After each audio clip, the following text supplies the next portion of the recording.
Bonjour à vous tous, j'espère que vous allez bien ce matin.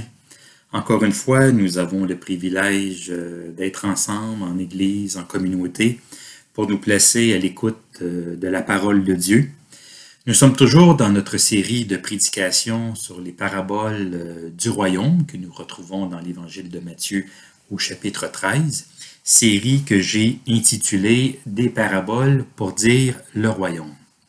Alors, au moyen de ces paraboles, Jésus nous présente sa vision du royaume de Dieu. Il nous décrit comment lui comprend ce qu'est le royaume de Dieu. Alors, ces paraboles sont pour nous une fenêtre à travers laquelle regarder pour mieux saisir et comprendre ce que Jésus veut nous dire par royaume de Dieu. Alors nous avançons, nous progressons dans cette série, nous sommes presque arrivés à la fin de ce discours en parabole. Il nous reste 2 paraboles à regarder ensemble et la parabole d'aujourd'hui, l'avant-dernière, c'est la parabole du filet jeté à la mer ou la parabole du filet et des poissons. C'est une parabole qui est unique à Matthieu, il est le seul des 4 évangiles à nous la rapporter, mais ceci étant dit, c'est une parabole qui ressemble beaucoup à une autre parabole de Jésus, une parabole qu'on retrouve juste un peu auparavant, la parabole de l'ivraie et du bon grain. Alors, ce sont des paraboles qui ont de fortes ressemblances, elles n'utilisent pas les mêmes images, le même cadre de référence, on n'est pas dans le même décor, mais elles communiquent néanmoins un message similaire. Alors, je ne sais pas si vous aimez la pêche, mais ce matin, nous allons voir ce que Jésus veut nous dire sur le royaume de Dieu en le comparant à un filet, à un grand filet. Un filet qui est jeté à la mer, qui se remplit, qui est tiré sur le bord et qui est finalement trié. Alors, je lis l'Évangile de Matthieu, chapitre 13, les versets 47 à 50. Jésus dit, « Le royaume des cieux est encore semblable à un filet jeté dans la mer et ramassant des poissons de toute espèce. Quand il est rempli, les pêcheurs le tirent et après s'être assis sur le rivage, ils mettent dans des vases ce qui est bon et ils y jettent ce qui est mauvais. Il en sera de même à la fin du monde. Les anges viendront séparer les méchants d'avec les justes et ils les jetteront dans la fournaise ardente, où il y aura des pleurs et des grincements de dents. » Alors que le Seigneur puisse bénir sa parole ce matin et éclairer pour nous par son esprit sa compréhension. Amen. Alors, de quoi parle cette parabole exactement?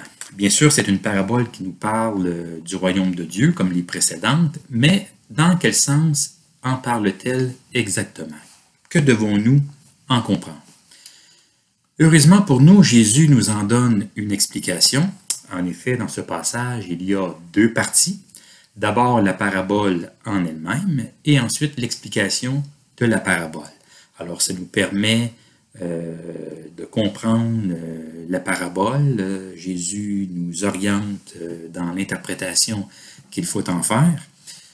Ceci dit, cette parabole représente quand même un certain degré de difficulté, parce que tous ne la comprennent pas de la même façon. Les commentateurs vont dans des directions différentes souvent. Alors, il nous faut l'approcher avec humilité. Et de plus, cette parabole et l'explication qui s'ensuit peut nous déranger aussi, elle peut nous troubler. Son message ne semble pas du tout être positif, caractérisé, motivé par l'amour. Alors, il nous faut aussi l'approcher avec sensibilité, humilité et sensibilité. Dans cette parabole, on change de décor. On se retrouve non pas dans un champ, mais sur un lac. On quitte le domaine agricole pour le domaine de la pêche. Les paraboles, nous l'avons vu, ce sont des histoires très variées. Jésus compare le royaume de Dieu à plusieurs choses de la vie courante. Il utilise plusieurs images, plusieurs métaphores pour nous dire à quoi ressemble le royaume de Dieu. Et plusieurs des paraboles qu'il mentionne sont tirées du domaine agricole, comme par exemple la parabole du semeur, la parabole de l'ivraie et du bon grain. Mais Jésus utilise aussi d'autres images pour nous parler du royaume. Dans la parabole du levain, on n'est plus dans le domaine agricole, mais dans le domaine culinaire. On n'est plus dans un champ, mais dans une cuisine.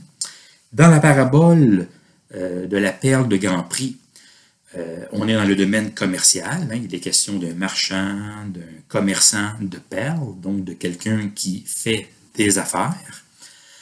Et dans la parabole d'aujourd'hui, bien, Jésus évoque une pratique courante de son temps, surtout en Galilée, qui est celle de la pêche.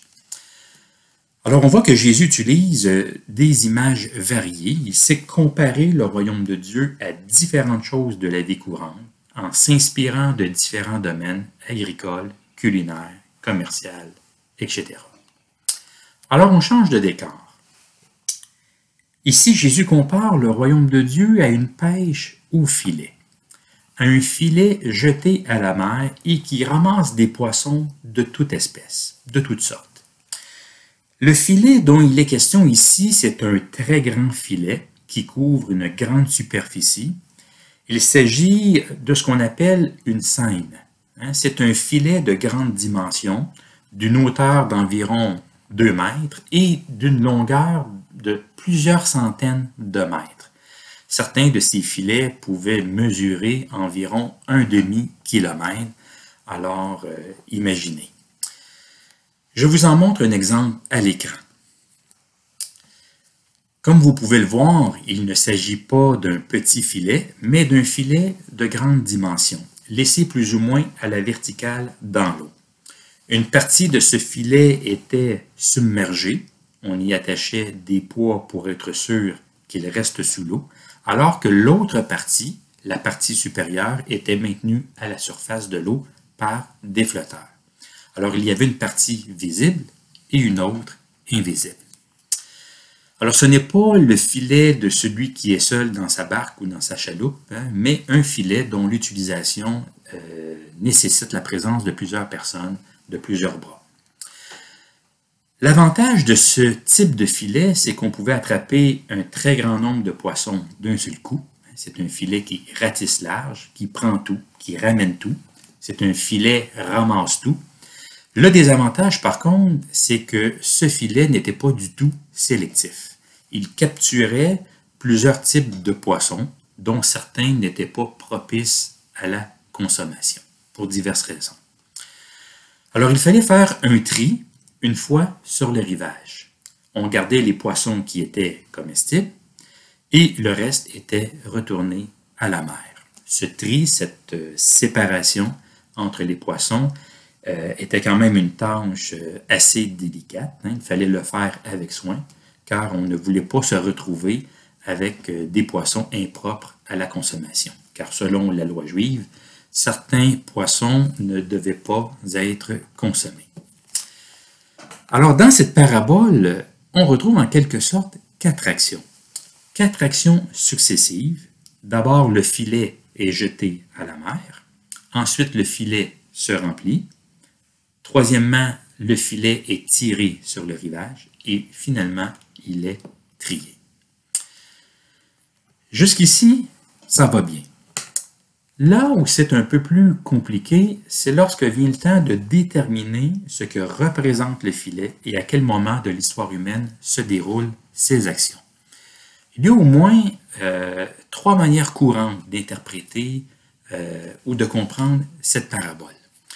Pour plusieurs personnes, le filet ici représente l'activité missionnaire de l'Église dans le temps présent.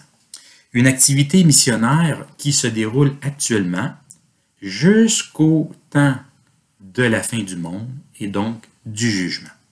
Alors c'est une image de la mission chrétienne, mission qui a commencé du temps de Jésus, qui se poursuit avec l'Église et qui va se terminer par l'action des anges qui viendront procéder au jugement final.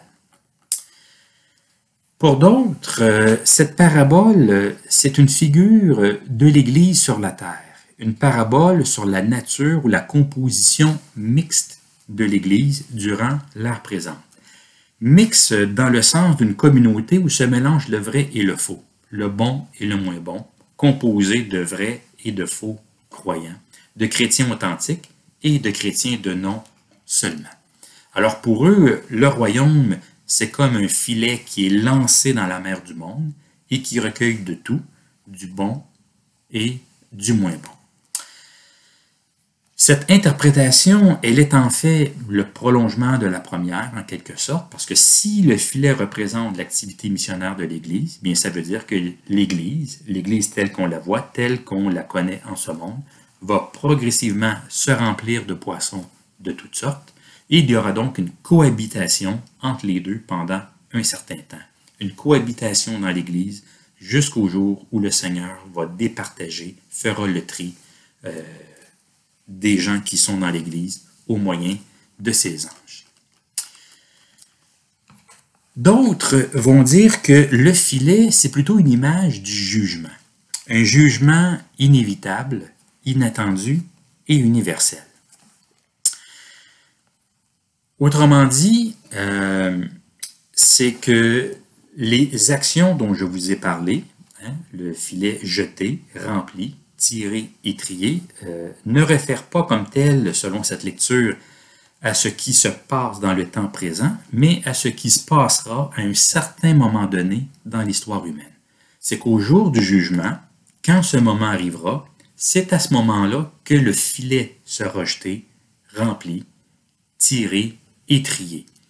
Autrement dit, toutes ces actions décrivent, au sens figuré, ce qui va se produire à la fin des temps.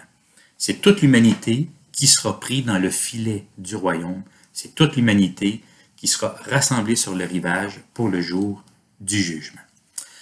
Alors, on fait valoir ici que pour les gens de l'époque, utiliser l'image d'un filet pour illustrer un jugement n'était pas quelque chose d'inhabituel ou d'exceptionnel.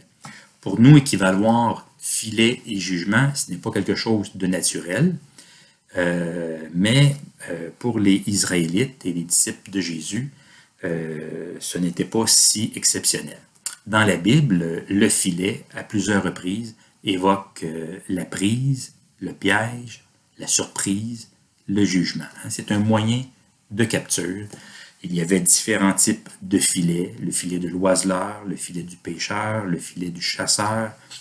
Alors, à cause de tout cela, il n'était pas, nous dit-on, inhabituel pour les gens de l'époque d'équivaloir filet et jugement.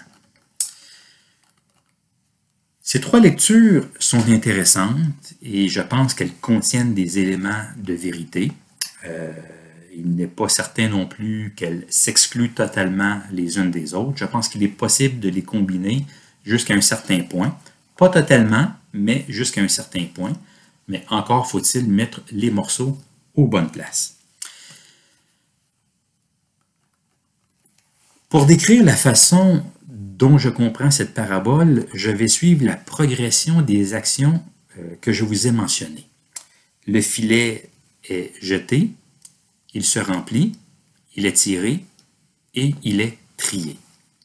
D'abord, je pense que le filet représente bel et bien ici l'évangile du royaume, cette bonne nouvelle que Jésus annonce, proclame, enseigne et démontre par sa vie et son ministère. Cet évangile du royaume est lancé à la mer, c'est-à-dire dans le monde. Ce n'est pas d'abord l'activité missionnaire de l'Église, dont il est question ici, qui va venir plus tard, mais de l'activité missionnaire de Jésus. C'est de Jésus avant tout et de son ministère dont il est question. C'est Jésus qui lance le filet à la mer, ce ne sont pas ses disciples, c'est lui qui lance le royaume de Dieu dans le monde. Bien sûr, les disciples vont poursuivre la mission de Jésus par après, ils vont aussi annoncer Jésus et le royaume, mais c'est d'abord de Jésus dont il est question, de son activité à lui. Ensuite, ce filet se remplit.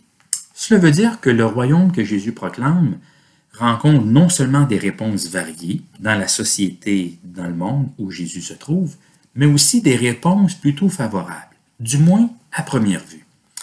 Dans les lieux où Jésus va, dans les villes et les villages où il prêche, les gens réagissent de différentes manières à son message. Plusieurs personnes viennent à lui pour l'entendre, pour l'écouter. On le sait que Jésus attirait les foules, de grandes foules par moment, et leur réponse était variée. Certains étaient carrément fermés à Jésus, voire hostiles, mais d'autres se montraient plus ouverts, plus réceptifs à divers degrés. On ne sait pas toujours réellement là où les gens se situent par rapport à Jésus et à son message. Parfois c'est évident, d'autres fois moins. On aimerait bien le savoir, mais on ne le sait pas parce qu'on ne connaît pas les cœurs humains. D'ailleurs, ces réponses variées sont bien représentées ou illustrées dans la parabole du semeur. On le voit, il y a des cœurs qui sont indifférents, fermés, endurcis. C'est la semence qui tombe le long du chemin. Il y a des cœurs plus superficiels, qui restent en surface, qui ne s'enracinent pas. C'est la semence qui tombe dans les endroits pierreux. Il y a des cœurs qui sont tiraillés, qui se laissent séduire, appâtés par les attraits de ce monde. C'est la semence qui tombe dans les épines. Et il y a des cœurs qui sont plus réceptifs, qui sont plus persévérants, qui portent du fruit malgré les épreuves, la difficulté et les distractions. Donc, on voit que les réponses diffèrent d'une personne à l'autre, les réponses sont variées. Mais toujours est-il que certaines personnes réagissent quand même plutôt bien, plutôt favorablement au message de Jésus. Du moins, à première vue. Est-ce que ça va durer? Est-ce que ça va se traduire par un engagement concret, par une vie de disciple? Ça reste à voir. Mais ce qui est sûr, en tout cas, c'est que le royaume de Dieu attire des gens de toutes sortes. Le royaume a une force d'attraction et c'est dans ce sens, je pense, qu'il faut comprendre ce filet qui se remplit. Ce filet ramasse de tout, des gens de toutes sortes, des poissons de toute espèce. Le royaume rencontre des gens aux réponses et aux engagements variés. Je pense que c'est la raison pour laquelle Jésus utilise l'image d'une pêche à la seine, dont, comme je vous en ai parlé au tout début, parce que Jésus parle d'un filet de grande dimension, et c'est le seul endroit dans le Nouveau Testament où Jésus parle d'un tel filet. Parce que la plupart du temps, lorsqu'il est question de pêche dans les évangiles, il est question de filets plus petits, de dimension moyenne. Mais ici, il parle d'un grand filet, et c'est sans doute pour signifier une opération de grande envergure. C'est un filet qui ratisse large, qui rencontre de tout, qui ramasse de tout.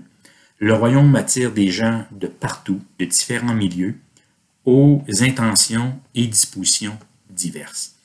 Parfois, la démarche de foi nous semble véridique, authentique, profonde, d'autres fois plutôt discutable et douteuse. Mais quoi qu'il en soit, le filet se remplit. Plusieurs personnes répondent à l'Évangile. On n'est pas toujours en mesure de savoir si c'est du bon ou du mauvais, du vrai et du faux, de l'authentique ou de l'inauthentique, mais le filet se remplit néanmoins, peu à peu, lentement, progressivement. Après un certain temps, par contre, le filet est tiré. Le texte nous dit, quand il est rempli, les pêcheurs le tirent. Cela veut dire qu'il y a une limite temporelle à la pêche, à l'offre du royaume. Cette pêche ne va pas toujours durer. Quand le temps de Dieu arrivera, quand lui le jugera bon, quand son plan sera complété, quand la bonne nouvelle du royaume aura été prêchée à toutes les nations, bien à ce moment-là, le filet sera tiré. L'offre du royaume n'aura plus lieu d'être. Ce sera le temps d'amener l'histoire à son terme, de faire entrer le royaume dans sa dernière phase de développement. Il y aura alors un grand rassemblement. Je pense que cette image de tirer le royaume, c'est une image de rassemblement que nous avons ici. La pêche est terminée, le filet est tiré.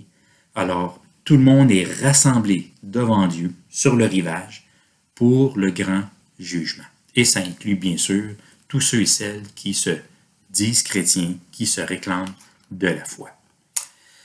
Et c'est à ce moment-là aussi que le filet sera trié. Ce sera le temps d'évaluer la réponse et l'engagement de chacun à l'Évangile. Le cœur de chacun sera dévoilé et les hommes triés. Parce que le jugement c'est justement cela, hein, c'est opérer un tri entre les fils du royaume et les fils du malin, ou entre les justes et les méchants, selon les expressions bibliques. Remarquez que cette parabole ne répond pas à toutes les questions concernant le jugement divin, le jugement dernier. On ne nous dit pas sur quelle base, quels sont les critères qui vont être utilisés pour procéder au tri. Donc, cette parabole n'a pas pour but de répondre à toutes ces questions-là. Cette parabole a pour but de souligner le caractère inévitable, certain et universel du jugement divin, et donc du royaume de Dieu final qui arrive au terme de son développement. Alors, comme vous pouvez le voir, il y a beaucoup d'éléments dans cette parabole, beaucoup de lectures qui peuvent se conjuguer. On ne peut pas être certain de la juste interprétation, mais on peut quand même, je pense, en saisir les grandes lignes. Ce qu'il faut retenir, je pense, c'est qu'il y a deux grands moments dans l'histoire humaine. Depuis Jésus et dans le temps présent, le royaume, c'est comme un filet qui est jeté à la mer et qui se remplit. Ça veut dire que le royaume est proclamé et qu'il rencontre des réponses variées, réponses qui vont être évaluées plus tard. Et dans le temps à venir, ce royaume sera justement tiré, il y aura un rassemblement et il sera trié. La réponse de chacun sera évaluée. Alors pour terminer, que penser de cette parabole aujourd'hui? Je pose cette question parce que, comme je l'ai mentionné au tout début, cette parabole est dérangeante et elle n'annonce pas quelque chose d'agréable. Le jugement dernier, c'est une notion qui dérange et qui même fait peur. Hein. Elle nous effraie aussi, même nous qui nous disons croyants. Je dirais 4 choses à ce sujet-là. D'abord, si nous croyons au jugement dernier, c'est d'abord parce que Jésus en a parlé. Nous confessons que Jésus est le Christ, l'envoyé de Dieu, le Fils de Dieu. Nous confessons qu'il est plus qu'un homme, qu'il est le Seigneur du monde et de nos vies. Et c'est le Seigneur lui-même qui a parlé de cela, et même à plusieurs reprises. Alors, si Jésus en a parlé, si ça fait partie de son enseignement et donc de la révélation divine, ça veut dire pour nous que le jugement divin, le jugement dernier, ça constitue un élément descriptif d'une réalité qui est à venir, même si on ne sait pas à quel moment cela aura lieu. Ensuite, cette vision d'un jugement à venir, il faut savoir que ça a toujours fait partie de la foi chrétienne classique, traditionnelle et historique. Ce n'est pas une croyance qui appartient aux intégrismes religieux ou au fondamentalisme chrétien. Non, c'est une croyance qui a toujours fait partie de la croyance historique de l'Église. Elle fait d'ailleurs partie du fameux credo, qu'on appelle le symbole des apôtres et que les catholiques appellent le « Je crois en Dieu ». Et dans ce credo, il est dit, l'Église confesse, en ce qui concerne Jésus-Christ, je vous en lis un extrait, « Le 3e jour, il est ressuscité des morts, il est monté au ciel, il s'est assis à la droite de Dieu, le Père Tout-Puissant, d'où il viendra pour juger les vivants et les morts. » D'où il viendra pour juger les vivants et les morts. Alors l'Église de tous les temps, de toute confession, a toujours affirmé cette croyance en une justice divine qui va se manifester éventuellement. Et là, je parle bien sûr par les églises de toute confession. Je parle des églises catholiques, protestantes, orthodoxes qui se situent dans une vision plus classique, historique du christianisme. Troisièmement, croire au jugement dernier, ce n'est pas se réjouir du jugement. C'est plutôt espérer en la justice. Une justice globale pour tout le monde et pour l'humanité. Il faut faire attention à la façon dont nous parlons du jugement dernier. Il faut faire attention à notre posture. Il y a une bonne et une moins bonne manière de croire et de parler du jugement divin.